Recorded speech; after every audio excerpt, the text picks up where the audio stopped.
Hi, hello, everybody. I am so excited to be up here. We are concluding day 2 of NETROOTS Nation, and we have seen so many excellent panels and trainings, and last night's keynote was amazing. It was just a cavalcade of luminaries in the progressive world. This has all been really fantastic. I'm excited to, well, I can't really see you, but I'm imagining you, and I'm hoping you're smiling. I'm imagining us all in our homes. That's a little creepy maybe, but whatever. We're all friends here. There are thousands of us across the country, actually more people, I think, I don't know, so don't quote me on this. I think there's more people this year than we had last year. And last year, again, thousands, tens of thousands of people watching. So this has been fantastic. I want to thank all of you out there because, good Lord, for the last year and a half, we have been adapting. And that, of course, includes this conference. And so for y'all to come back and for everyone to come back in even larger numbers really means something special to me. You make this conference possible. I also want to shout out to some of the organizations and firms out there who have really been pitching in, digging extra deep to make this conference just a little bit more accessible for all of us. So let me start right from the top, thanking our biggest sponsors, our premier sponsors. We have too many to name, but these are the ones that really dug deep for us. They include 350.org, ACT TV, which you're watching right now, Act Blue, Aspiration, Clarify Agency, Demand Justice, YouTube, Facebook, Daily Kos, I Am an Immigrant, an Informed Immigrant. And there are so many more out there that have sponsored in one way or another and made this conference possible. So I just wanted to start right off the top with gratitude to each of you out there and to the firms and organizations that make this possible. I also can't believe that we're here. I have been waiting so long to come back together with all of you. And even if it's online, this last couple days have been absolutely amazing. Being able to access so many different conversations, learn from so many different people. It's really been extraordinary. Just yesterday, I learned more about the electoral landscape. I popped in to learn more about the state of reproductive justice in this country. I got to learn a little bit more about the climate crisis and how to talk to your neighbors about COVID. So many different things. I even got to do a little training about how to use your voice, and then got to get into one of those video chat rooms, which is a great feature. I encourage you to use that too. All of this is, again, possible because we've all been able to come together like this. As a sort of movement, we have fought so hard. We've fought hard to put the president in the White House. We've fought hard for Congress and for the Senate. We've fought hard for state legislative and state executive wins as well. And we've been doing that at this conference or convening at this conference for more than 15 years. So it's been an extraordinary journey. One thing I will say, though, is that we haven't really talked, I think, adequately, not yet anyway, about the third branch that we sometimes leave out. Listen, I remember when I was an undergraduate, I kind of revered the Supreme Court in a kind of weird way. I was like, oh, this is such a cool institution, the way that the founders wrote this institution into the Constitution. I actually did a whole term paper on it. I thought I was a pretty smart kid as an undergrad, and I did this little research and thought, oh, okay, I'm gonna do my thing on the Supreme Court and how it's been above the fray. Well, even just a little bit of research tells you that's not the case, not even a little bit. So the paper ended up being about the politicization of the Supreme Court, which, right out of college, I became an organizer. I've been doing that for 20 years. And like I said, for 20 years, we've been organizing in the electoral world, in the issue world. We've been doing all this work, but the work that doesn't get attention as much is the work that we do around our courts. The system itself doesn't get enough attention for the need for its reform. And so today, for this keynote, that is what we will be dedicating this keynote to. And again, just like yesterday, we have some great luminaries and some deep conversations. And I am so pleased to be able to present all of that to you. I should say first, my name is Arshad Hassan. I'm a longtime board member at here for NETROOTS Nation, and I run the firm Convey Communications, helping people really lift and raise their voices up. And all of this, again, is possible because of all the work that you do. So we're going to start today with a message from a absolutely iconic member of Congress, Representative Barbara Lee. Let's roll that tape. I'm Congresswoman Barbara Lee, and I represent California's beautiful 13th Congressional District, which includes Oakland and Berkeley, California. Yes, we are truly in a pivotal time in the fight for a progressive future. From abortion rights to climate action to raising wages and dismantling systemic racism. So many of our priorities are intersecting, and it's time for us to act. With the Democratic House, Senate, and White House, we're poised to make generational investments in addressing these issues and move toward a more progressive future. However, it is so important that we remain honest about the challenges that lie ahead. The horrors of January 6th and the spread of the big lie showed us that we must work hard to keep our democracy intact. A functioning democracy is not a given, rather something we must continue to strengthen and fortify with common sense policy reforms that empower our communities, especially marginalized communities, to be involved in our democracy. That means key reforms to voting rights, voter access, and the reforms to the court. We have much work to do, but this is a movement. We have the tools. We just need the political willpower to deliver. Next, you'll join for my colleagues in Congress in a conversation around the fight for court reforms and the urgent need to strengthen our democracy. Thank you so much for the work that you all do. Let's keep up the fight. Oh man, thank you, Representative Barbara Lee. Next, we have a really deep dive, and I want to introduce the moderator for our big panel that we have coming up today. I think you're going to really be fascinated by this conversation. It's going to be pretty amazing. Our moderator coming up, who will do the rest of the introductions, her name is Sarah Lipton-Lubit, and she's the executive director of Take Back the Court. Like I said, this is going to be a deep dive into the Supreme Court. For the better part of the last 2 decades, Sarah has been an advocate for reproductive freedom, gender equity, and progressive change overall. Most recently, she served as the Vice President for Reproductive Health and Rights at the National Partnership for Women and Families. Sarah, welcome to NETROOTS Nation. What have you got for us? Well, thank you so much, Arshad, and thank you to the entire NETROOTS Nation community and Mary and her team for all of the tremendous work that went into putting together this event. And of course, thank you to Congresswoman Lee, who is just never short of inspiring. And I can't believe I get to follow her into this conversation. So I am so grateful to have the chance to be here today and talk with all of you about these issues. And why are they so important? Because without expanding the court, everything, like literally everything that we're all fighting for is at risk. Why is that? So in the last 4 months alone, the conservative majority on the Supreme Court has gutted the Voting Rights Act, effectively ended Roe v. Wade in Texas, blocked the pandemic eviction moratorium, forced the administration to reinstitute Donald Trump's cruel Remain in Mexico policy, curtailed existing rights of workers, discriminated against LGBTQ families, ruled in favor of a Koch front group, trying to introduce dark money into our politics. The stakes just could not be higher.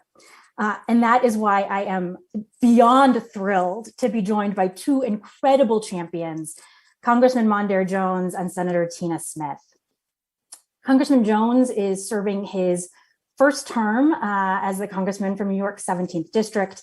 And he's really been leading the fight for Supreme Court expansion since before he was elected as one of the first candidates to make it an issue during his campaign. He is the youngest member of the Democratic House leadership team and also serves in the Congressional Progressive Caucus and the LGBTQ Equality Caucus. Senator Tina Smith, I'm sure it needs no introduction. She's a fierce advocate and serves as the U.S. Senator from the state of Minnesota. She has had more than 50 bills and provisions signed into law, helping make healthcare more affordable and accessible, benefiting working families, farmers, tribal communities.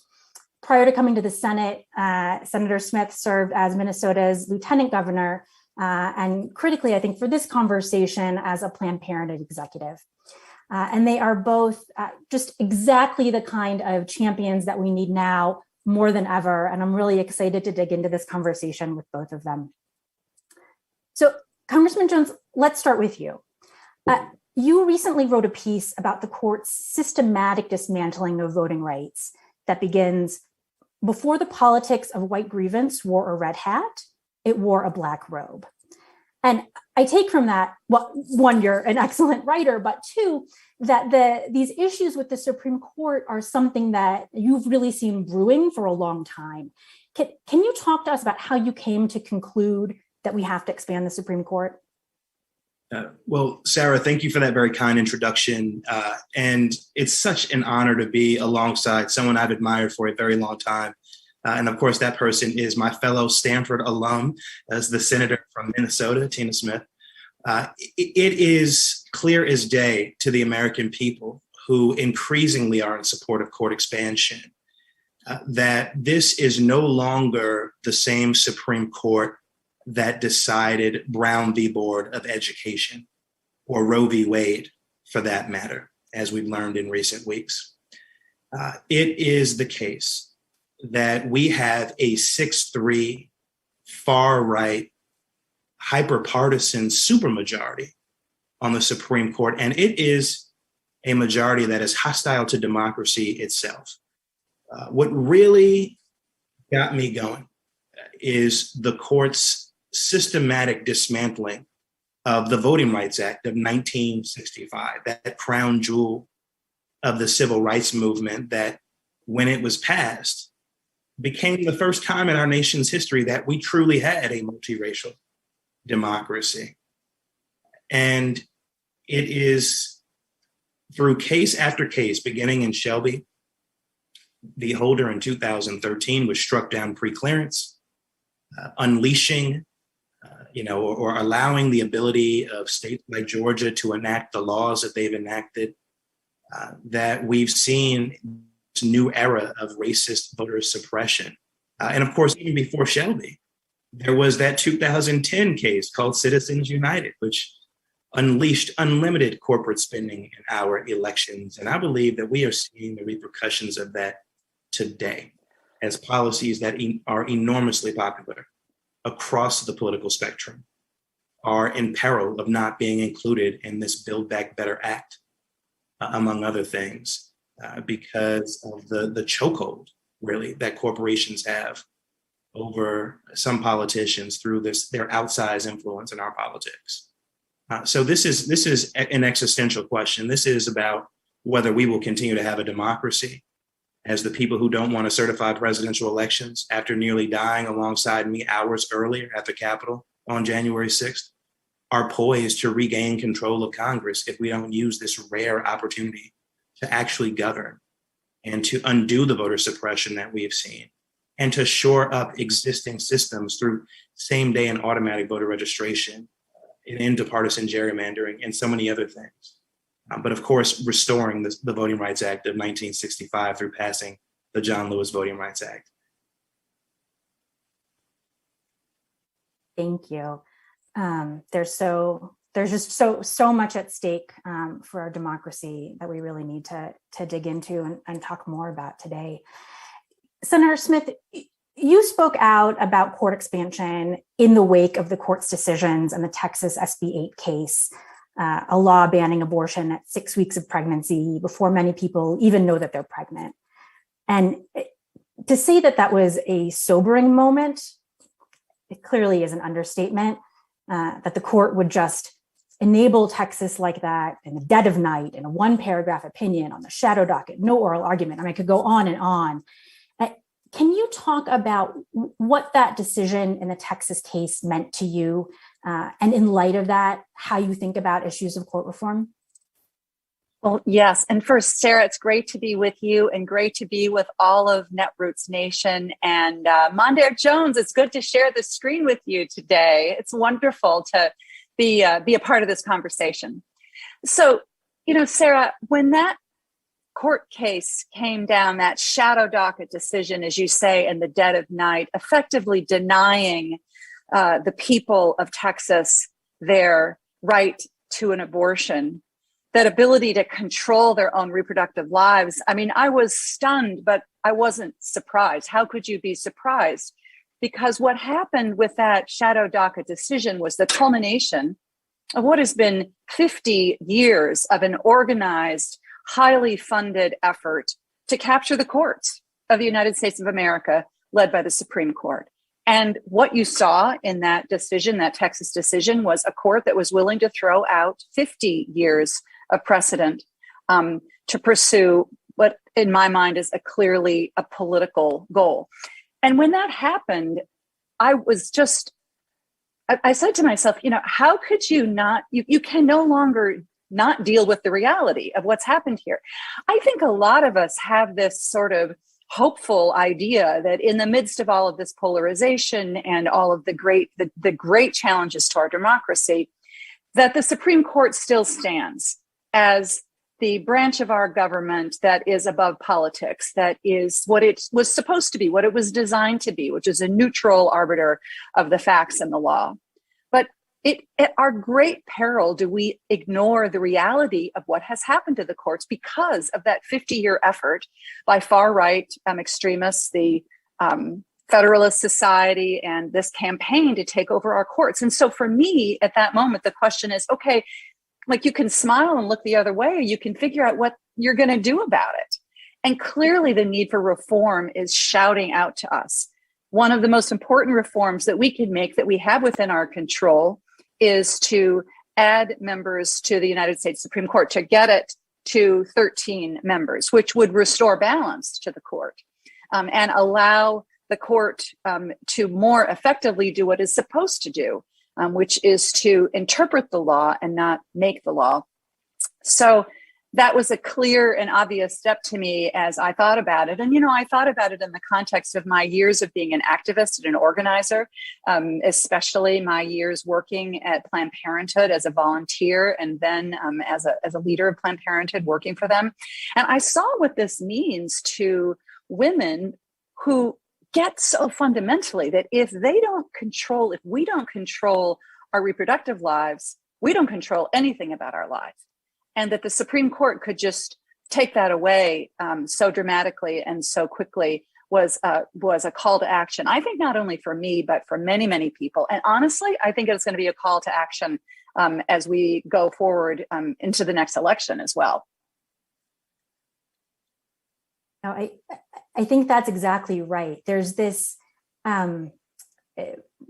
fiction, this narrative, this hope, I think, that so many of us who have kind of grown up, come of age after Brown and after Roe, and celebrating Obergefell, and especially among folks on the left, folks in the center, there's this desire to hold the court out, like you said, as an arbiter, a neutral arbiter of our rights, and I think it has blinded us to what's really going on, and the story that's been unfolding in front of our eyes.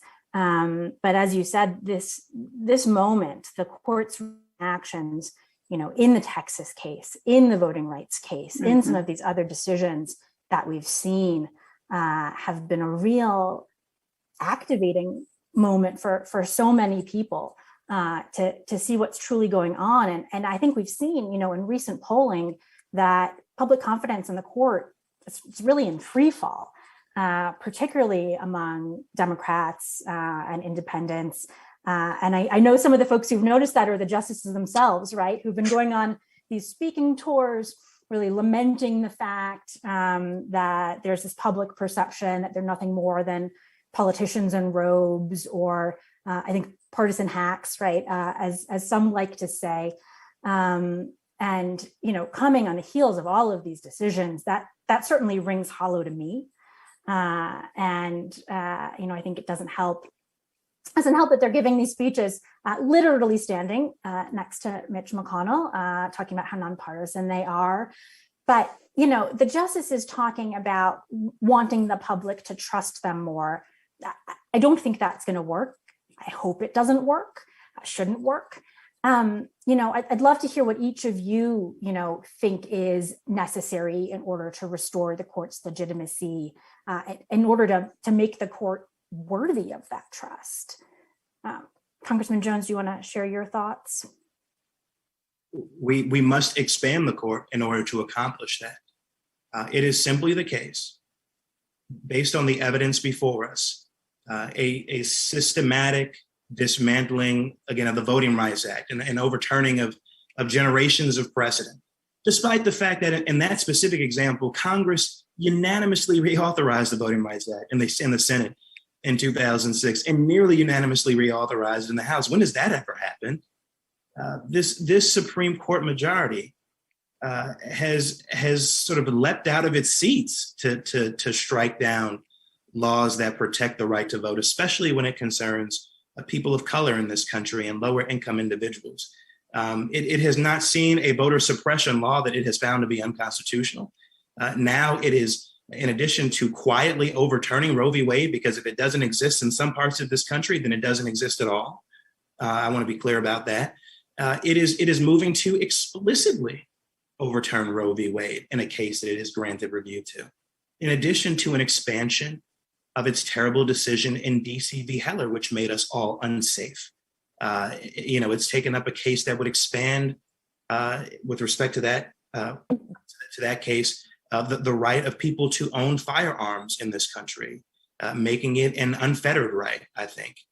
And so we are in grave danger.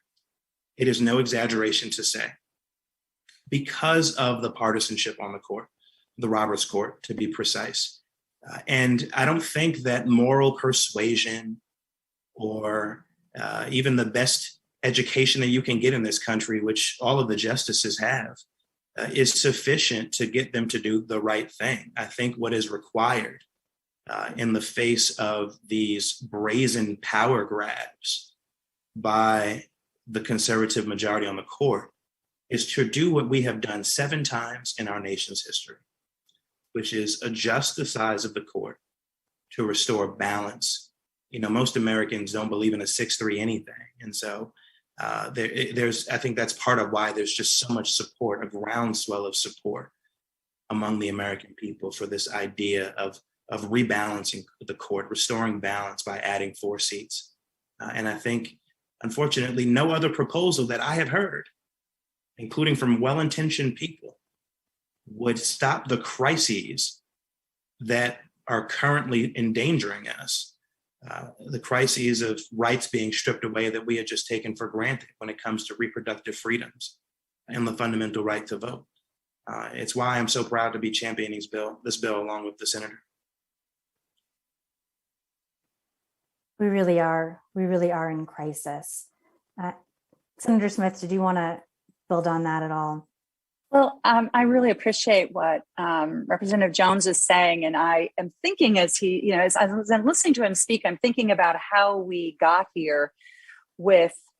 Remember how we got here exactly, specifically to this moment, is we had Mitch McConnell hold open a vacant seat on the United States Supreme Court for about a year, when it's basically stealing a Supreme Court nomination from President Obama. And then we have the disaster of Justice Kavanaugh, and then forcing through the confirmation of Justice Coney Barrett in the literally days before Vice President Biden was elected to be President Biden. So we can see the clear intention of this, of the political intention of stacking the court with these far-right justices. And what should be happening, these justices are, declaring that they have differences of principle and not of party or political affiliation. But if that were the case, then personnel on the court would not trump following the law and precedent. And yet that is what we see so explicitly with this Texas case. Though, as Mondera is saying, it's not only the Texas case, it's these other cases. So again, we come back to this point, seeing the reality. Are we going to just say, well, that's the reality? Or are we going to take use our voices and use our power to make the change and the reforms that we need.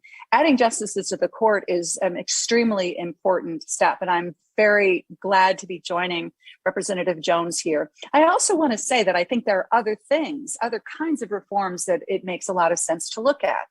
For example, many people don't really realize that the United States Supreme Court does not have any judicial code of ethics. They have no requirement to disclose who pays their speaking fees or who pays their airplane trips. They don't have to disclose any conflicts that might exist between their, between the cases that they're deciding and their own personal finances. This is, I think, a huge gap, a huge need for reform, and just another example of the kind of thing that we could look at to make the court be more responsive, be more accountable, and be more transparent.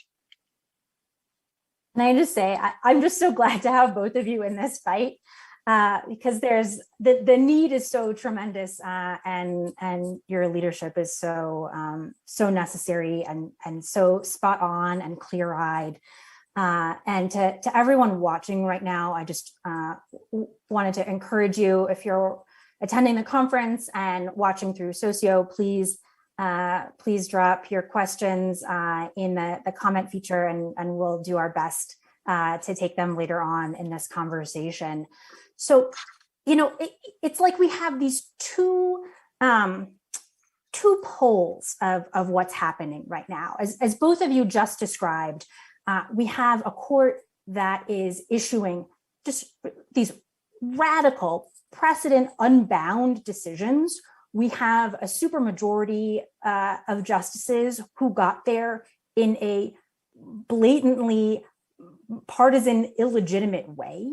And at the same time, if we look back at this last term that just finished up, and we've just started a new term this week. But if we look back at last term, we saw all of these articles from all of these pundits talking about how the court is somehow moderate, right?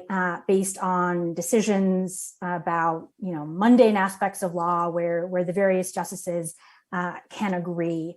And of course, most of those articles were before the cases at the end of the term, gutting the Voting Rights Act, gutting labor protections, facilitating dark money, and then all of the shadow docket decisions that came over the summer that we've just been discussing. So you would think that the curtain has been pulled back, right? That people understand what's going on, understand what the court is up to, whose interests they're serving, just how radical they are. And yet, I think none of us would be surprised if we start to see some of those same headlines again this term, even in a term with such important cases as both of you have just shared. There are, a lot of vested interest in holding up the institution of the court, in trying to quell our concerns and dampen the momentum for reform that Congressman Jones was just talking about, which is building and building and building. And how can we help people understand what's really at stake in these cases when the court tries so hard to hide behind technicalities, right? And here I'm thinking about, how they tried to excuse the Texas opinion as merely procedural, or the hand-wringing over whether the decision in the upcoming Mississippi abortion case will include the words, "We overturn Roe," which, on one level is incredibly important, and on another level is irrelevant, because the question that really matters is, after that decision, what will people's access to abortion care look like? And that is so much more salient to people's lives and to what the court is doing than however the court decides to label its own actions. So in light of all that, how do we help people understand both what's at stake and what the court is actually doing when it can be so inaccessible? And how do we make sure that public concern and anger, rightful anger, righteous anger over the court's behavior doesn't fade before we're able to fix the problem, expand the court, institute some basic ethics code, all of the things that we need to do to get our democracy back on track. Senator Smith? Well, I think that what is going to happen here is that, if, as we suspect, and honestly, as we have been warning and fearing for years, if the court substantially rolls back women's reproductive rights and reproductive justice this term, I believe that it's going to be a galvanizing moment, and it will help people to understand what impact the United States Supreme Court has on their daily lives. You know, the court can seem like, sort of, as you just said, Sarah, kind of an abstract and far removed entity that doesn't have any real impact on our daily lives. Yet the reality is far different. And the impact of these decisions, I think, is going to start to be felt by Americans in ways that maybe it hasn't been before. I sometimes think, just on the question of abortion rights, that, abortion rights, being anti-abortion rights has been a organizing and a mobilizing call for the far right for a long, long time.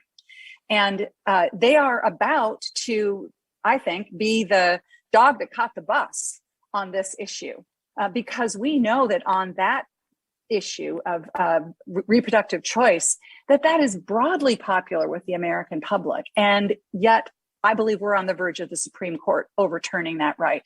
I think that that's the case. I'd love to hear what Mandir thinks about this. I think that that's going to be the case on issue after issue after issue at the Supreme Court, as they take radical steps that are dramatically out of step with the American public. And I believe that that will help to dramatize how disconnected this court is, how politicized it has been, and will help to inspire the kind of organizing action that we have to take. And as a group, as we all are today on this call of being organizers, we know a good organizing issue when we see it. We know how that can become a way of building relationship and building connection and community to get the kind of change that we need. And that's what we have to grab onto. I agree. It pains me to say what I've said before, which is that, and what the senator has said, which is that I think it's going to take this Supreme Court majority continuing to roll back rights that we had just taken for granted in our daily lives in order to get sufficient support in Congress to pass court expansion. But what we are doing right now is we are laying the groundwork, and that is an important task. We've got increasingly national organizations signing on to the Judiciary Act of 2021. We are having entire panels on this subject, broadcast to hundreds, if not thousands of people. We've got the American people on our side when you look at the polling. When Data for Progress did a poll, the day after the Judiciary Act was introduced on Thursday, April 15th, it showed that 75% of Democrats supported adding 4 seats to the court, and that a plurality of likely voters, specifically 47%, supported adding 4 seats to the court. I think a firm called Navigator did a poll last month showing 91% of Democrats and 61% of independents support court expansion. And so the ground is fertile to make this argument that it is the most important thing, the most important step we could take if we want to neutralize this activism that we have seen among the Supreme Court majority by restoring balance. And it's no secret that some of the biggest skeptics, including within the Democratic Party, are people who are part of the legal establishment. Sarah, related to some points that you were making earlier, folks who really want to believe that this is a Supreme Court that they studied in law school a decade or so ago. And I get it. I went to law school and I have at times been very grateful for the Supreme Court. But on balance, this is a court that is hostile to our democracy and to our fundamental rights. It is not the Supreme Court even that existed a decade ago. And that court was terrible enough in terms of dismantling the heart of the Voting Rights Act and its Citizens United decision. And that court even was already chipping away at Roe v. Wade, if we are to be honest. And so it is this, what we are seeing is the fulfillment of a project that has spanned generations on the conservative side. And we, unfortunately, on the Democratic side, on the progressive side, on the liberal side, whatever you want to call it, have not taken the courts as seriously as our friends on the other side of the aisle have. And we are now paying the price, but we are not powerless to stop it. And that's why we must continue to make the case on panels like this and continue to prevail upon people with influence in our society, and continue to tell the organizations that we are part of that they should take a hard look at Supreme Court reform before it's too late. Well, and Mondaire, I think what you're saying really reminds me of something that we all know, which is that, I mean, almost all the time in our history, change comes from the bottom up. It comes from the grassroots. It rarely comes from the top. It comes from folks on the ground that are feeling what's happening and speak out about it. And I believe that is why Netroots Nation is so powerful and why this conversation is so important. A lot of times people who have the power tend to think that they tend to overestimate the risks of action and underestimate the risks of inaction, right? Like if I'm not exactly sure, I'm just going to sit tight. And in that sitting tight, things get worse and worse and worse. And I think that's the situation that we're in with the courts. So I think a lot of people are going to be hearing this message, and even people in power are going to say maybe the risks of inaction are just too great right now. Well, the risks of inaction are too great right now. So I will repeat it 100 times and from the rooftops. Because as we've all been talking about this evening or this afternoon, depending on where we all are, in decision after decision that's coming down, not just over this last short period of time with the supermajority, but for decades of a right-wing makeover of our entire federal judiciary, real tangible harm is being introduced to people's lives. And I think, you're both exactly right that as that continues to happen, more and more awareness will be raised, more people will be activated. And at the same time, the need to intervene, the need for action is now before more people are hurt, right? We don't want to wait for that, for those moments of harm before we really take action here. And in this community of organizers and activists that we're all in and speaking with tonight, I'd love to hear more from you about what you think folks can be doing to make a difference. A year ago, when Republicans were racing to confirm Justice Barrett, after voting in the 2020 election had already begun, a number of Democrats said, well, if they do that, and if Democrats win control of Congress, court expansion has to be on the table. Since then, both of those things have come to pass. And some of those members have now confirmed their support for expansion. Others haven't.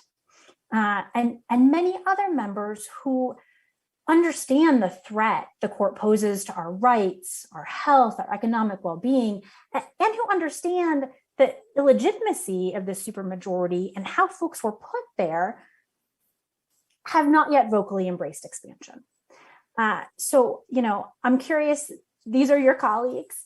What do you think is holding them back? And importantly, what can people outside of Congress, people like all of us, be doing to help build support for court expansion inside of Congress? Want me to go, Mondaire? Oh, no, go ahead. Please, Senator Smith, you want to go ahead? Well, a part of this gets to what I was just saying. Yeah, I know. part of this gets to what I was saying about the kind of overestimating the risks of taking action. And what I hear a lot of times from my colleagues is this sort of what I guess I would just call, like, bluntly, the fear of retribution. You know, if we do this, then they'll do that. And then it becomes a spiral that is going to be bad. And what I say back is they already did that. They already did the thing that we should be afraid of. They already politicized the courts. They already stole 2 Supreme Court justices. The question is, what are we going to do? What responsibility are we going to take? What actions are we going to take to restore balance? And I think that that is really, really important. The second thing I'll say is that we have to organize and win elections. And that is, it seems like such a simple thing, but it is kind of the only thing in the world that we live in right now, particularly at a time when our democracy I think we are in touch with how democracy is not a given. It is the thing that we have to fight for, especially right now after this last tumultuous year. So, and that's why everyone on this call has such powerful voices, if they use them to help people to start to see that this is what we have to do. Yeah, a significant number of the approximately 40 co-sponsors that we now have in the House got on the Judiciary Act because groups met with them and prevailed upon them in this moment of great anxiety and righteous indignation towards the court to be bold and really it's not as bold as a lot of folks who don't want to see it happen try to make it out to be. Not only is it deeply rooted in the American tradition, it having been done 7 times before, my goodness, McConnell just did it a few years ago. I mean, when you leave a Supreme Court vacancy open for 14 months, you change the size of the court. And then when you rush through Amy Coney Barrett, when an election is underway, you pack the court. And of course, the lower courts have been packed as well, but that's maybe for another panel. The most common concern I hear is the same that the senator mentioned, and frankly, it's frustrating because, I mean, come on, we see that the crisis is already here. Can it get worse than a 6-3 far right majority that doesn't want to see reproductive freedom continue, that doesn't believe in the fundamental right to vote, and is overturning the rule of Congress? That's really bold. That is bold. When near unanimous chambers of Congress vote to reauthorize something that has existed since 1965. So it's, the crisis is already here. And the question is not what if they do it again at some indeterminate time in the future, but what will we, as duly elected members of Congress with the power to do something about it, do in this moment, while people, millions of people, increasingly are seeing harm done to them in their daily lives by the Supreme Court majority. And, that point that you each just made, Republicans have already done this. They've changed the size of the court. They've said, if Hillary Clinton is elected, we'll never appoint another Supreme Court justice again. Senator McConnell has said recently he's not interested in allowing the president to fill a Supreme Court seat should he have the opportunity to blockade that. So very much this is already in course. This has already happened. And the question for us is, are we going to do nothing? Right? Are we just going to do nothing? And as you both said so well, that's really just can't be an option. Thinking about the audience that we have today and that we're speaking to, and I'll encourage you again to submit your questions if you want to ask them. When we think about the threat that the Supreme Court poses to the progressive movement, to the progressive agenda, to all our priorities, it's really coming from multiple directions.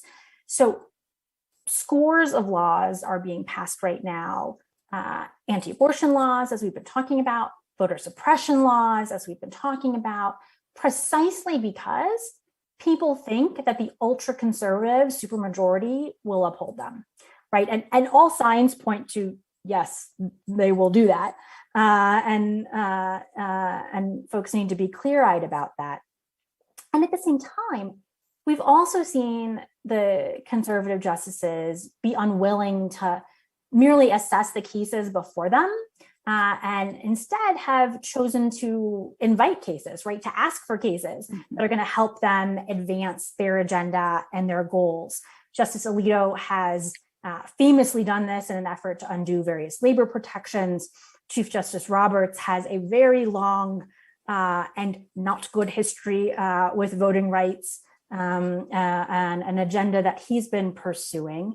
And we know that there are folks out there ready to run to the most conservative district court judge they can find the moment that any kind of progressive legislation is passed out of Congress. And so from both directions, really, the entire progressive project is at risk with this current court. Climate legislation, healthcare legislation, labor protections, abortion rights, right? Any kind of positive work that we can do that you and your colleagues can put out there all run the risk of being dismantled or gutted by a court that is intent on acting in service of this right-wing agenda, which is how they've already treated voting rights. And so given that, and I think we've spoken a little bit to this already today, but given all of that, how should we be thinking about the relationship between court expansion and the progressive movement overall? I would posit it's really hand in glove with the entire project, everything that folks are trying to work on and trying to pursue. Curious to hear what you all think about that. Senator Smith? Well, I think that's clearly the case, Sarah. You're absolutely right. And in fact, on the far right side, that is what their big money operation and Federalist Society and big corporate money operation figured out 45 or 50 years ago, which is that the path to achieving their policy goals was to capture the court. And we have to understand the implications of that, and then be ready to take action to address it as we think about what our agenda is to restore American democracy. You know, we have such a moment right now today with the president's Build Back Better budget and the work that we're doing in Congress to pass transformational legislation that will make childcare more affordable, that will finally address the crisis of climate change, that will restore the decades of damage done to the rights of people to come together collectively and organize for better working conditions and better benefits and better wages. That agenda sits there, and it sits there with the real risk that this far right conservative court is going to undo it before we even get it going. And so it is a direct threat to the work that we have to do to move our country forward towards a better, more just, future for everybody. And I think that for me is so galvanizing as I think about the work that Representative Jones and I are doing right now to try to make real progress for people. You know, if you think that we could get the PRO Act upheld in an environment where this Supreme Court majority has already been hostile to labor, or Medicare for all, when this is a court that has been chipping away at Obamacare,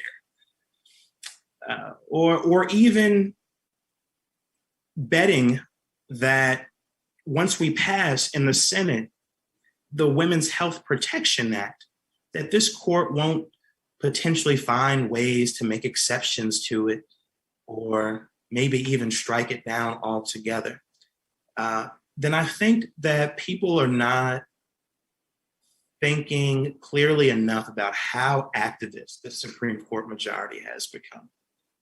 And it's painful to say, because we want to believe that we'll have a Supreme Court that is respectful of the will of Congress, that most important branch of government described in Article 1 of the Constitution. But that is not where we are today. That is not how Brett Kavanaugh and Amy Coney Barrett and Neil Gorsuch and Sam Alito and so many others feel. And so we have to be very clear-eyed about the fact that, as you mentioned, Sarah, the entire progressive project is in peril so long as these conservative justices comprise a majority on the Supreme Court of the United States. So in light of that, we have a question from the audience from Ruby, and I think this is exactly spot on to what you both were just talking about. She asks, how can we get Democratic leaders more onto a strong fighting mode instead of trying to work like it was 10 or 20 years ago? Why are some Democrats concerned with trying to appease people that I'll never support or work with them instead of pushing for the policies that we know that we need?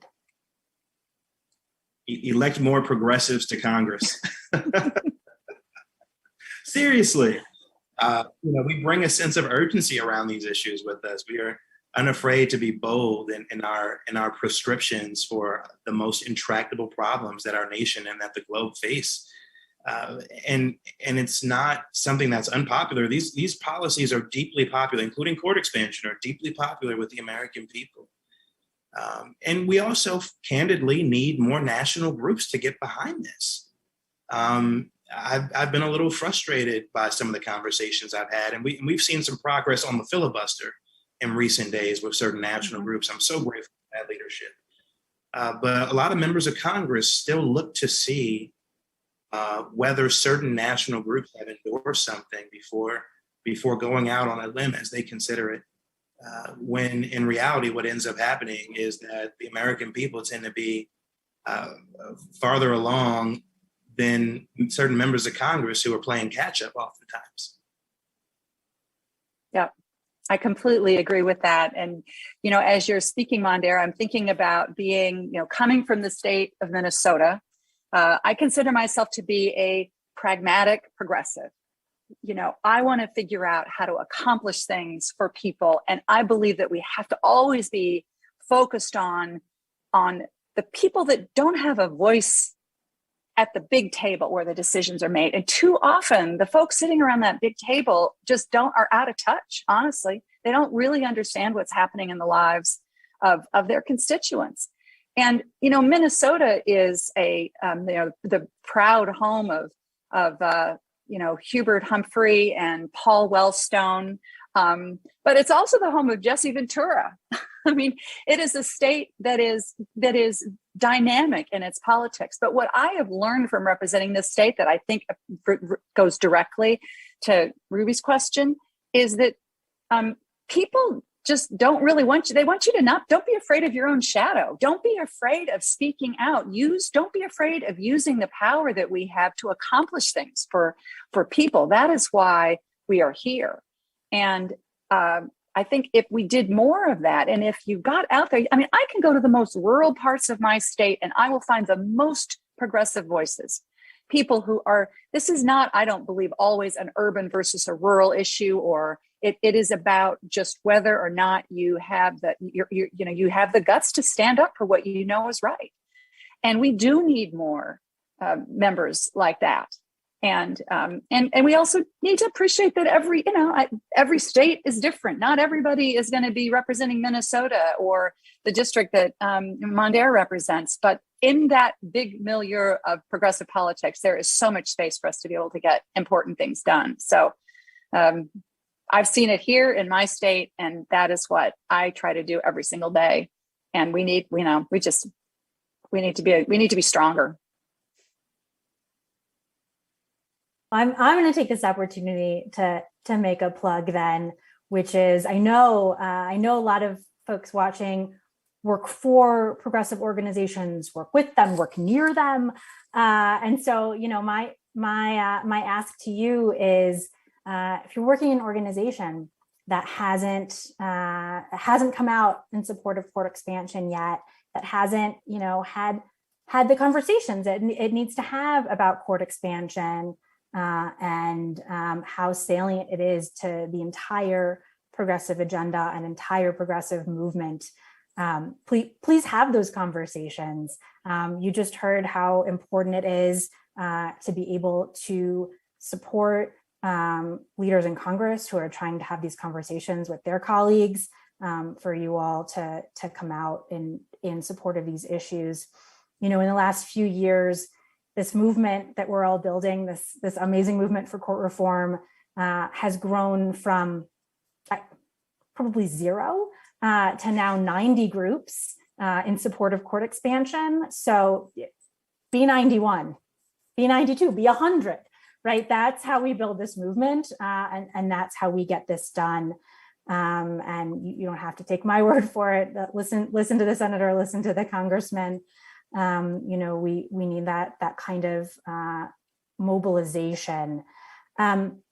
We're coming up on time, but I just, as we're thinking about these big questions of democracy and government, and as we're thinking about all of that today and over the course of this conference, I want to close with this question / observation. I'll take the privilege. Republicans have lost the popular vote in 7 out of the 8 last presidential elections, but they've controlled a majority on the Supreme Court for more than 50 years. So, defenders of the status quo of the court, people who tell us it doesn't matter that Congress has changed the size of the court 7 times before, or 8 if you count Republican intransigence. We need to leave the court alone because it's supposed to be a check on the tyranny of the majority.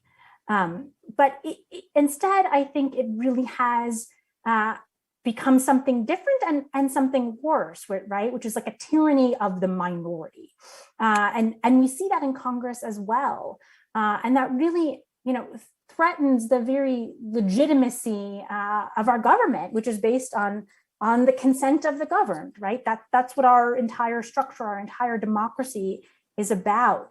And so, in closing, I'd love to hear your thoughts on the role that court reform plays in making all of government more responsive to the American people.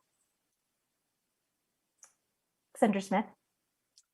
Well, first, let me just say thank you so much, Sarah, for that. That is spot on. And as I listen to what you're saying, I'm thinking about how we need systemic reform in our country of the courts. We also need reforms in the United States Senate so that a minority of senators who represent less than 45% of the American people can control the agenda of the United States Senate through the filibuster. Institutional reform at all levels, I believe, is absolutely vital for our democracy to continue to function and to continue to truly represent the American people. And that is so true of what we need to see with the United States Supreme Court. And these ideas, I believe, because I'm a progressive, that good ideas build over time as more and more people work and push and make their voices heard. And even as you just said, this move towards expanding the court has become so much more accepted than it was even just a year or so ago. So for that, I'm very grateful, and we have to keep working. Congressman Jones, would you like a last word? Sure. Though it's hard to go after my friend. Look, this is personal for me. I remember where I was when the court struck down the Defense of Marriage Act. I remember where I was when the court found our Constitution to protect marriage equality. And I'm part of a group of people in this country who waits every June to see whether the Supreme Court will take away my rights as an openly gay person or recognize rights to exist that should have been recognized a long time ago. And as with so many other issues that are coming before the court this term and in terms to come, lives and livelihoods are at stake. And it is no answer to allow fear to paralyze us. And on the theory that at some point, maybe they'll do it in response, because we have a crisis that is before us. It is a crisis that, among other descriptions, can be described accurately as tyranny of the minority. And we are running out of time. It is rare that you see Democrats with unified control of the United States government. We must act in this moment. And that is what is at stake. And we haven't even talked about climate, but we do face an existential threat with respect to climate change, that the Supreme Court is hostile to climate regulations and laws as well. So it's so important to be with you, and the work that you're doing is transformative work. Well, I can't think of both a more sobering and inspirational call to action to end on. Thank you so much to my co-panelists. Thank you for your leadership, for your engagement, for your thought partnership, not just for your time tonight, but it's so incredible to have that kind of partnership in this movement. Thank you to everyone at Netroots for all of the work that went into this, for the recognition that this is an issue that needs to be talked about in prime time. And thank you to everyone for taking the time to join us. Appreciate you all so much, and good night. Bye. Bye.